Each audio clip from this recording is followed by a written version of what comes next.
Chapter 1 A Long Walk Home by Jason Becerra.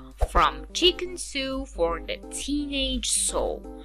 I grew up in the south of Spain in a little community called Estepona.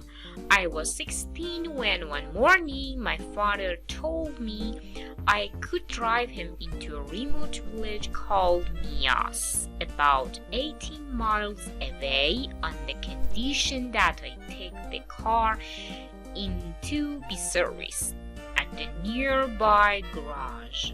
Having just learned to drive and hardly ever having the opportunity to use the car, I readily accepted. I drove that into Mias and promised to pick him up at 4 p.m. Then drove to a nearby garage and dropped off the car. Because I had a few hours to spare, I decided to catch a couple of movies at the theater near the garage.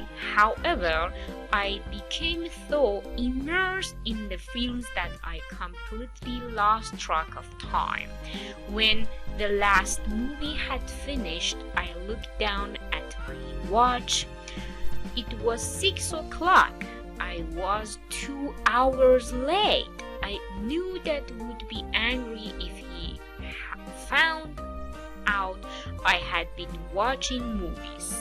He'd never let me drive again. I decided to tell him that the car needed some repairs and that they had taken longer than had been expected. I drove up to the place where we had planned to meet and saw Dad waiting patiently on the corner. I apologized for being late and told him that I'd come as quickly as I could. But the car had needed some major repairs. I'll never forget the look he gave me. I'm disappointed that you feel you have to lie to me, Jason. What do you mean? I'm telling the truth. Dad, look at me again. When you didn't show up, I called the garage to ask if there were any problems, and they told me that you hadn't yet picked up the car. So, you see, I know there were no problems with the car. A rush of guilt ran through me as I feebly confessed to my trip to the movie theater and the real reason for my tardiness. Dad listened intently as sadness passed through him.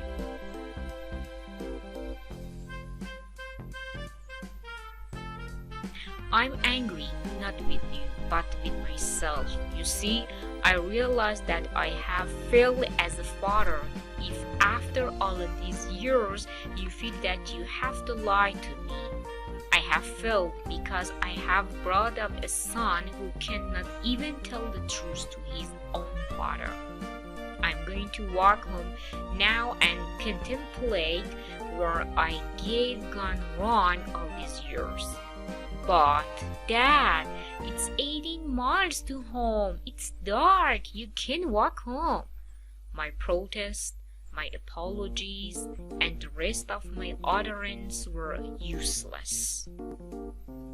I had let my father down, and I was about to learn one of the most painful lessons of my life that began walking along the dusty roads. I quickly jumped in the car and followed behind, hoping they would relent.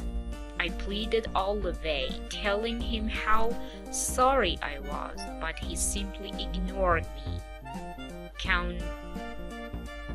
continuing on silently, thoughtfully and painfully. For 18 miles, I drove behind them, averaging about 5 miles per hour. Seeing my father in so much physical and emotional pain was the most distressing and painful experience that I have ever faced. However, it was also the most successful lesson. I have never lied.